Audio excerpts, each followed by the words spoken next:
Good morning, everyone. I came across this video yesterday, and this woman and her research is inspiring, unbelievable, and like just the way she manages things. She kind of explained her process in this video, and it's very interesting. If you only watch a little bit of it, watch about 7:30 to 15 minutes. There's a part where I think it's right after this, where she explains the monetary trap they're setting, and they hope we don't see it.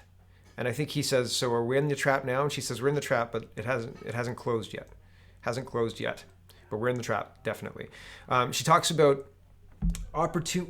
disaster capitalism, opportunist capitalism, disaster capitalism, and the right to shop. I saw another post as well talking about the difference between a communist country and a democratic country.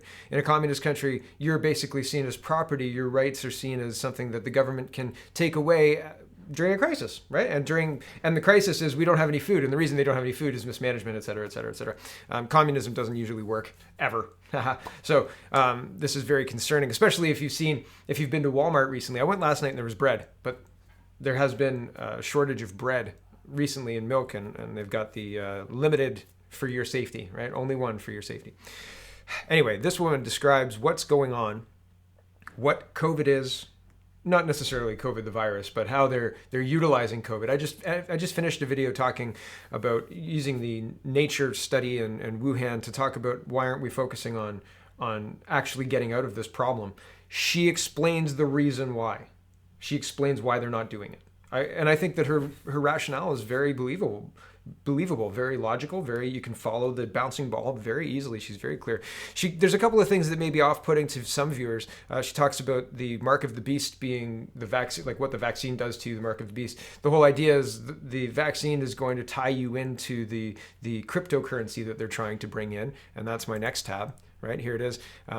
Digital dollars give the state too much control over money. On CoinDesk, they're talking about the cryptocurrency that they want to bring in to replace cash. Why? Because of the magical virus. And again, this woman talks about the magical virus, and it's the solution to basically all resistance. You can't stop it because of the magical virus. The magical virus is going to get you, right? If you go out after 10 o'clock, it'll get you. But if you're out at 9:30, no problem. That's fine. If you're at Walmart, no problem. If you're at a church, the virus is going to get you.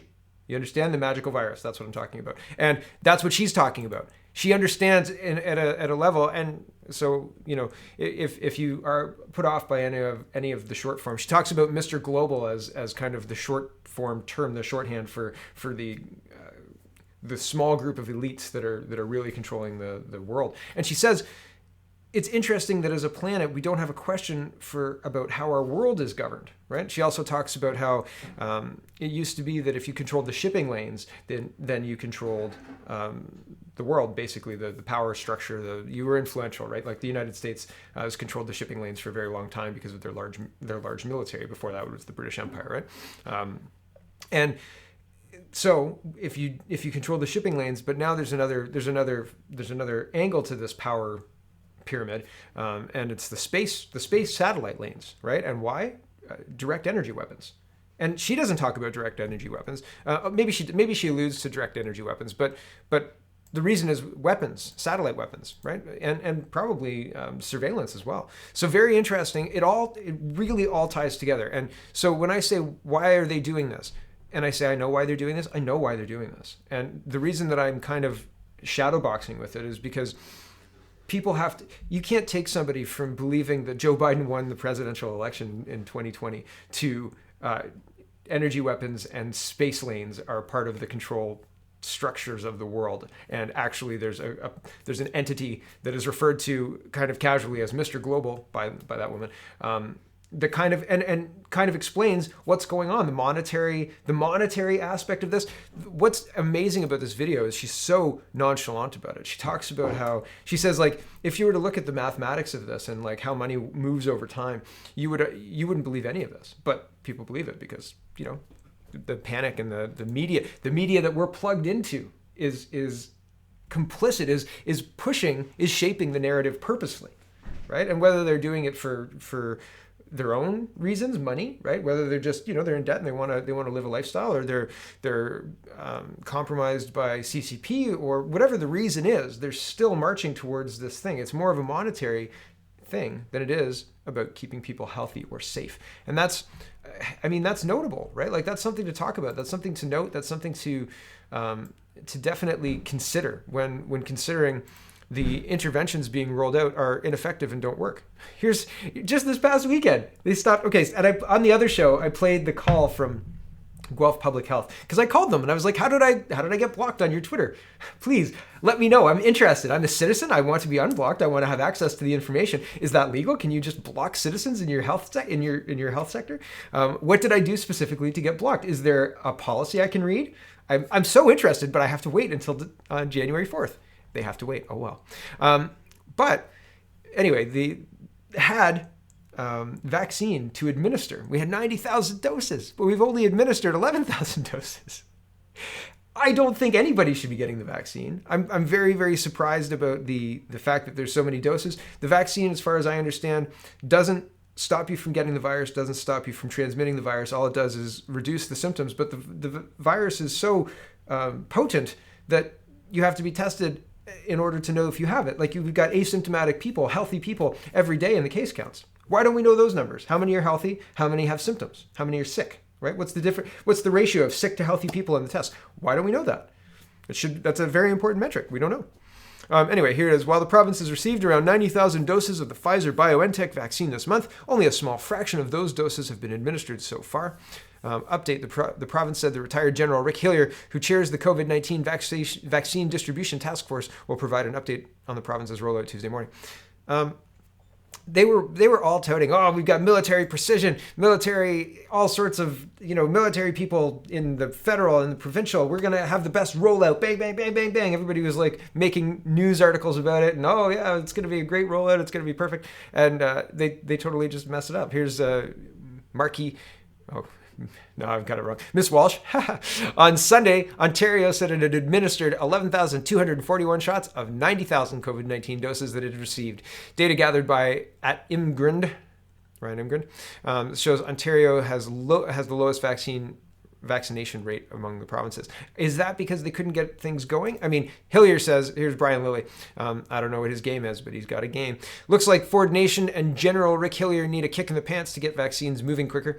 Here's General Rick Hillier saying, I take responsibility for that, and clearly we got it wrong. General Rick Hillier on pausing COVID-19 vaccination programs over Christmas holidays, owning this error, correcting it, and moving forward, pushing for vaccinations 7 days a week. Again, the more people who take the vaccine, the more likely a vaccine passport or some similar item will be taken and adopted. Why? Because it's all about control. It has nothing to do with keeping you healthy or safe. A vaccine passport doesn't keep you healthy or safe. If you have a vaccine, why worry, right?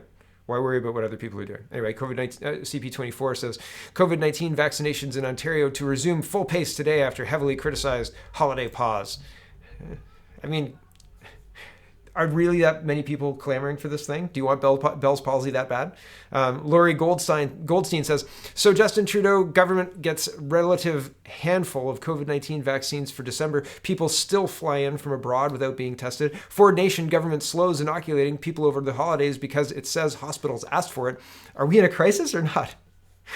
Do governments at all levels, federal, provincial, and municipal, not understand how this undermines their message to people to stay locked in their homes and only go out for work, school, maybe essentials, and exercise? Yeah, it totally undermines their credibility. Totally undermines it. There's a global news. I was gonna read it, but I thought I don't even want to give these people attention. But I'll mention the fact that this exists. Global News took Randy Hillier's picture, his Christmas picture, saying, Merry Christmas from the Hillier crew, and obviously he's floating the COVID rules, but doing an entire newspaper article on it to take him down on that, just wild. Find some real criminals, Global. Oh my goodness. Anyway, if COVID-19 is such a deadly pandemic, why is the federal government on winter break from December 14th to January 25th? Shouldn't they be in session? Shouldn't they be doing something? I mean, even when they're in session, they're not doing anything. They can't get the we documents, and then the Conservatives roll over after a day of a week filibuster saying, oh, well, I guess they're not going to play ball, so We'll just do what they say. Bonnie Henry is threatening her citizens. If you don't do this, the lockdowns will be longer. Can you wait for them to extend the lockdowns? Don't let them put your kids in online learning. Don't let them put your kids in online learning. The Google Classroom thing, Well, listen to this whole video if you're very interested in that, because the Google Classroom and the full integration of people going online, it's one thing to work online. It's one thing to have your own websites that you're logging into that make you money and blah, blah, blah, blah, blah, all that stuff. That's one thing. It's one thing. It's another thing to work online and be an author or a writer, or an e-commerce person or whatever it is. Like, you can do tons of things to make money online. Lots of ways to make money online. But if you are logging in online because you have to check in with a centralized system because the government wants to check off a box, I got some serious concerns. And I think I played it the other day, but there was a video made by an Ontario teenager talking about what lockdown has done. Lockdowns aren't helping people. Lockdowns aren't making people healthy. They're not making people safe. They're not making people sane.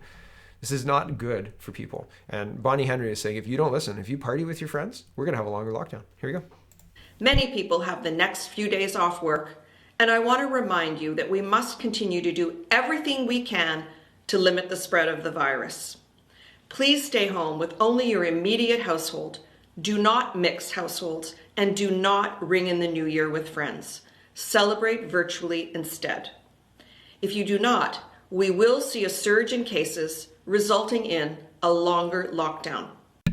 She knows this because they'll raise the PCR cycle to 70 or maybe 100. We'll make sure we get a surge in cases, and then we'll shame you for it. How dare you? Here's the Ontario numbers mapped. It's interesting. Ontario's in a new 28-day lockdown, and yet we're the lowest in all the provinces. Okay. Number of people in hospital with COVID-19 per million residents on a given day.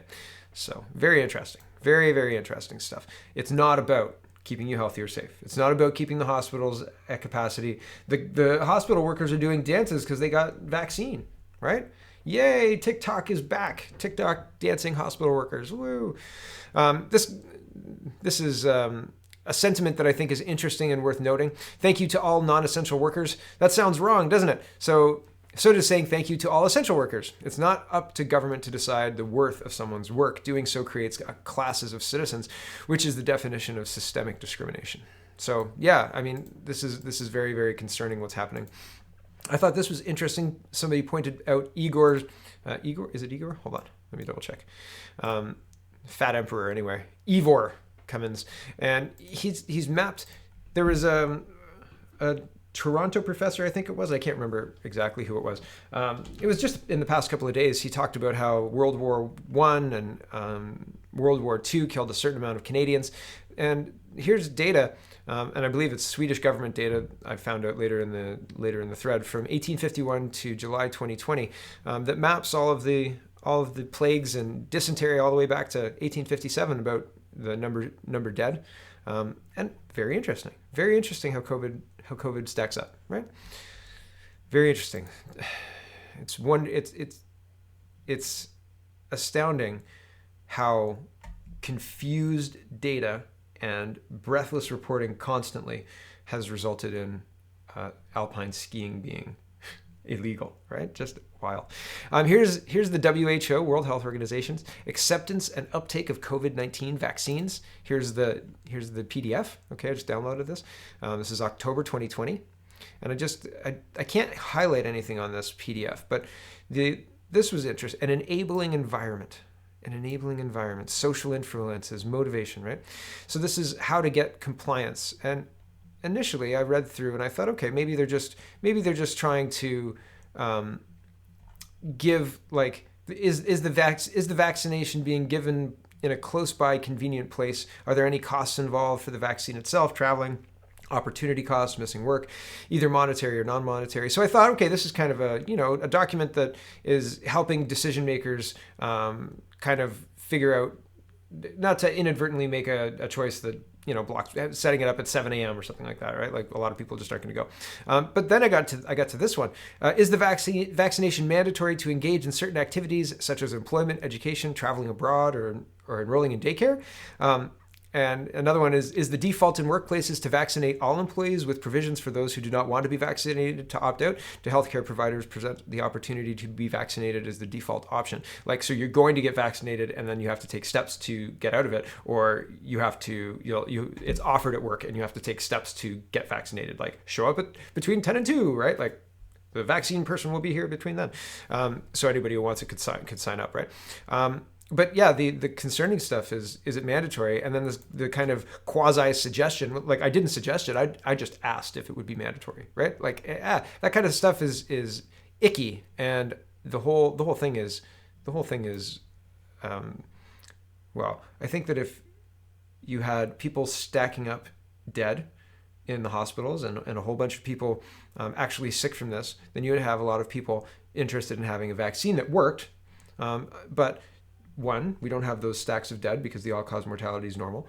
And two, the vaccine doesn't really work because all it does is prevent symptoms from a virus so deadly that you need a test to tell you if you've got symptoms, and asymptomatic people are being picked up all the time at rates so interesting that they don't tell us, and we're not allowed to know. So man, this is interesting. It's not just me that says the vaccine doesn't work. I've been railing on that a lot, and I hate when people don't post sources. So this is the WHO. WHO says no evidence yet that vaccines will prevent COVID-19 infections and therefore stop the transmission of the virus. The first primary objective is to decrease the impact that this disease is having on people's lives. During the WHO press conference, like, these people are dying of old age. Like, they're dying older than the average old age death anyway. Like, and I'm not saying that their lives are valueless. Their lives certainly have value.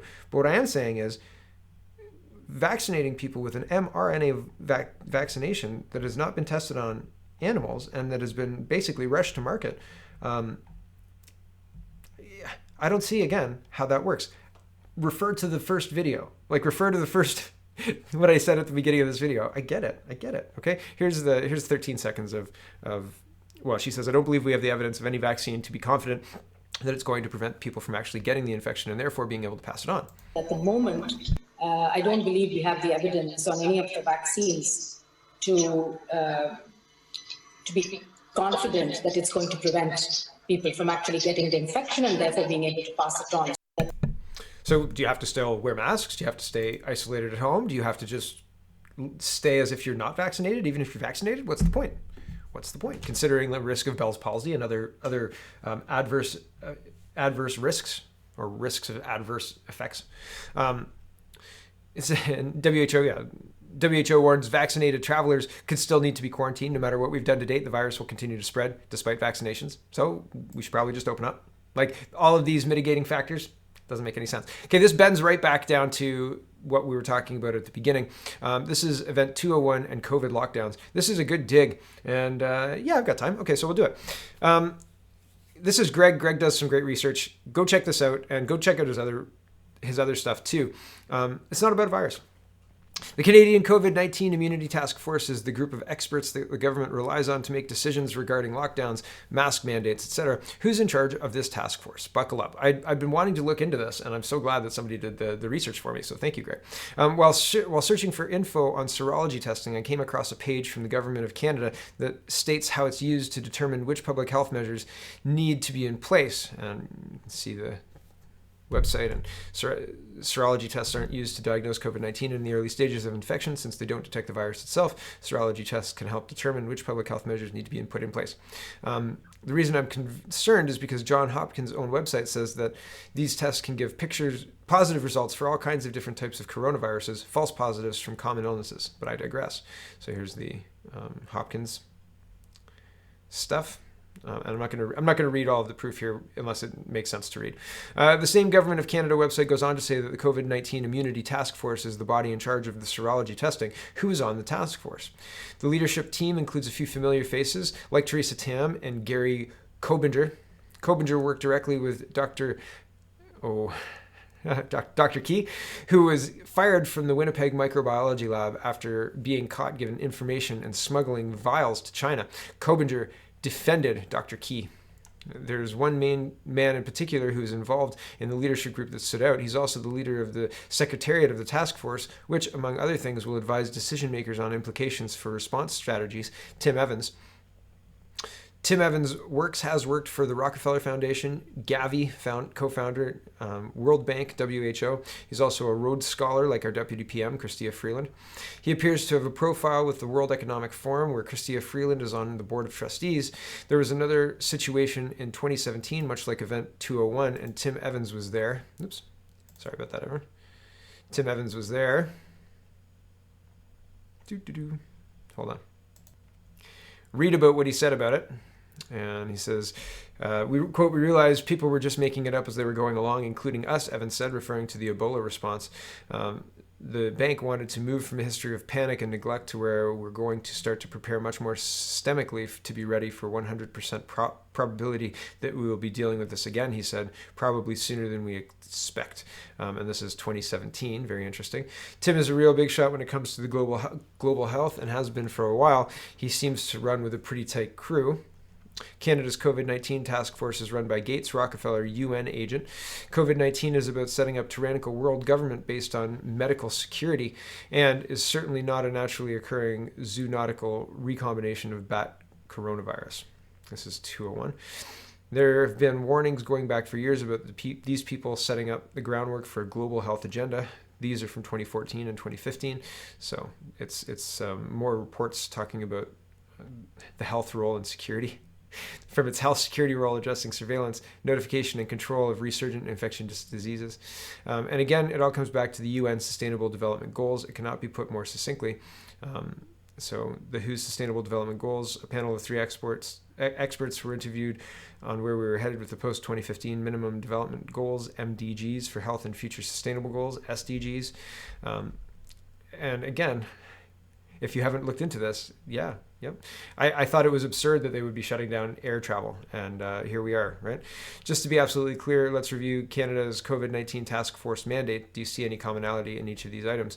COVID-19 task force mandate, prioritize vaccine, supported by a secretariat hosted at the NRC. The VTF's mandate is to prioritize vaccine projects seeking support for activities in Canada, attract to Canada promising non-Canadian vaccine candidates, or partner with developers of non-Canadian vaccine candidates, optimize the tools needed to develop vaccines.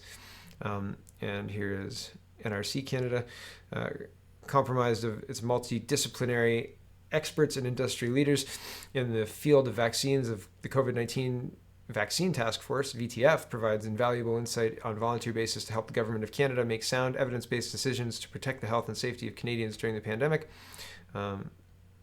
support effective research and development and supply chain coordination for COVID-19 vaccine projects, facilitate solutions to manufacture the most promising COVID-19 vaccines in Canada, and identify opportunities to enhance business connectivity globally to secure access to vaccines with key commercial sponsors. Remember what they said, remember what they've done. 7 billion vaccine doses to end the COVID-19 pandemic. For more information on PCR testing, read this thread. So there are people who have deep connections with WHO and other elite Rhodes Scholars, etc., that are looking to implement the plans that this video talks about, right? Very interesting, very interesting. And good question from Gateway Pundit. How much are Canadian taxpayers paying for the various Wuhan vaccines? How much in total? How much per dose? How much per Canadian? Is that even a consideration when these people are advising our leadership? Well, we should get 40 million vaccines. We should get 500 or 400 million vaccines for a population of 37 million? Why? What's the purpose of that? How much does that cost? Right? Here is a response to Patty Haydu talking about the UK strain, which is somehow not racist. But if you called it the China virus, that would be not good. According to Patty Haydu, right? That's pretty racist, says Patty Haydu. How is the UK variant detected? What testing was done? Yes, I would love to know. I would love to know. Just like this UK variant thing has come out of nowhere. And like, you know what a rap smear is? So a rap smear is somebody leaks something to a news article, a news publication. The news publication publishes the leaked article, and then another news publication uses the other article as validation, right? And then once the second article, or once the second news organization has picked it up, it's now news, right? Because there's been 2 reports on it, right? And it's all pushed by anonymous leaks, which are the leaks that they want to get out usually. And so that's a rap smear, right? Again, it doesn't have to have any basis in reality. All they have to have is people publishing the lie, right? So the UK variant, oh no, the UK variant. There's lots of UK data that talks, and I actually removed one, but there's lots of UK data that talks. Yesterday I had one on that talked about how 344 people under 60 years old with no comorbidities have died from COVID-19 in the whole pandemic. So how does that compare to flu, right? Like how many people die yearly of the flu? I don't know. Here's a thread that talks about the seasonality of COVID-19 flu season. He says, okay, folks, grab a seat grab a seat, coffee, and have a sit down because we need to talk about a topic that has largely been ignored by the news media and public health pundits, the seasonality of respiratory viruses. And he talks about how, here's how influenza and coronavirus cycle through the year in Ontario. You can see the exact same trend. The levels are lowest May to October and peak in January. Data is for 2013 to 2020, right? So yeah, that's how, there you go. Coronaviruses, not COVID-19, right? The coronavirus is a class of viruses. Very interesting. And like, there's lots of data to suggest that this is a regular seasonal season, right? I wonder, I've got my PhD in tobogganing. Experts say tobogganing during the pandemic is totally safe. I got a minor in alpine skiing. That stuff's illegal, right? It's too high at Chicopee. High altitude skiing is just, right? That's why they haven't banned it for high altitude skiing. Chicopee's not too high. I'm like, toboggan. If I'm Chicopee Ski Hill right now, I'm opening up my tobogganing hill. I'm opening it up right now and saying, all right, guys, it's totally safe. Thanks, man. It's terrible. It's terrible. Experts? Where do you find tobogganing experts? Okay, I wrote about one particular long-term care company. The military has to assist in 2 of their homes, and they received millions in direct government support. They also paid out millions in dividends. So I've been talking about how Leon's and then 68 companies took the CEWS, and their accountants had a fiduciary responsibility, a monetary responsibility to say, hey, see that big loophole right there? I'm going to drive my car through it and pay all our shareholders. And that's what they did. And it doesn't matter if they had if I've seen articles and highlighted articles where the article talks about how the elderly person is so weak because they're dehydrated and they don't have food because the care home has been so poorly staffed. But you can't go visit your parents? You can't go pop your head in to say hi to your mom to see if she's had enough water today? What are we doing? Are prisoners taken care of so well? Why are we doing this to our elderly? Why is it okay? Why are the elderly locked away? Can you visit prisoners currently? Is there visiting? Is it illegal to remove visitation rights from prisoners? I'm gonna have to look into that. I don't know, but A, can they do that to prisoners just on COVID? And B, if they can't do it to prisoners, why can they do that to long-term care homes? Just because health restrictions? My goodness, where have we have fallen so far? And I hope that, I don't know. I hope that they can't deny prisoners visitations based on COVID-19. And I wish that somebody somewhere would successfully bring a suit against these draconian measures. But it seems like somebody was asking earlier today, what happened to Rocco's lawsuit? It was supposed to be in November. And they were like, yeah, probably not. The vegetarian community is sounding the alarm after more vegetarian restaurants shut down during the second wave of the pandemic. Vegetarian communities don't have parents, apparently. Right? I don't know. I just think it's so... Sure. All right. Yeah. Okay. There's also, people who are losing their livelihoods, their small businesses, their ability to make a living, their ability to feed their families. But yeah, the vegetarians, those poor vegetarians don't have options to eat, eh? I'm not a foolish man. Windsor pastor speaks on challenging COVID-19 restrictions. Challenging illegal COVID-19 restrictions. Challenging would be 50% capacity, right? Challenging, that would be challenging. Like, how do you decide which 50% get to come and blah, blah, blah, blah. But this is illegal. This is just absolutely illegal. And the police doing this, you're breaking your oath.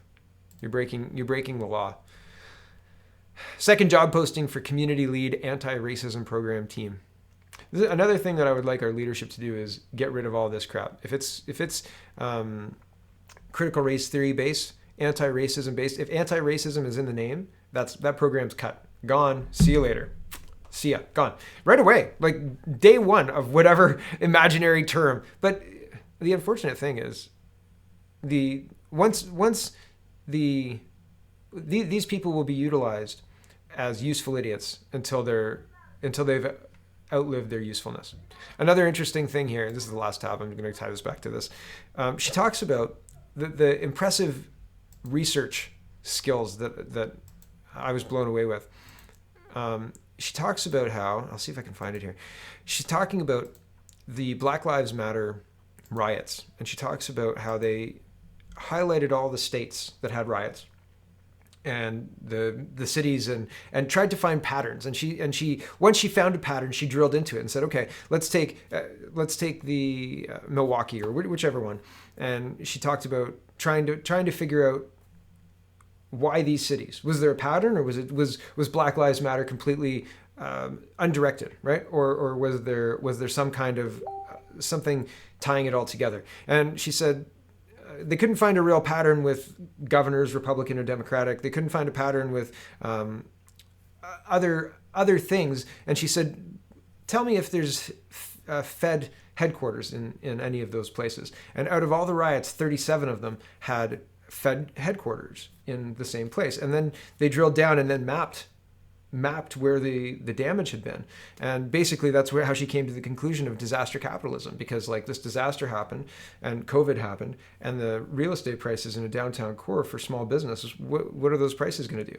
Absolutely plummet, right? Absolutely plummet. So who's gonna profit on that? Well, the big tech companies just made billions of dollars. And she cites a vehicle to use if you buy a small shop or something like that, a small business in towns all across America. You can sell your Jeff Bezos stock. I think she uses Bezos as the example. You can sell your Jeff Bezos stock at $100 million worth of stock and just pick up a whole bunch of small businesses around the States. But now, because of Black Lives Matter and COVID, you're going to spend half the money, right? You're going to be able to have double the property or whatever.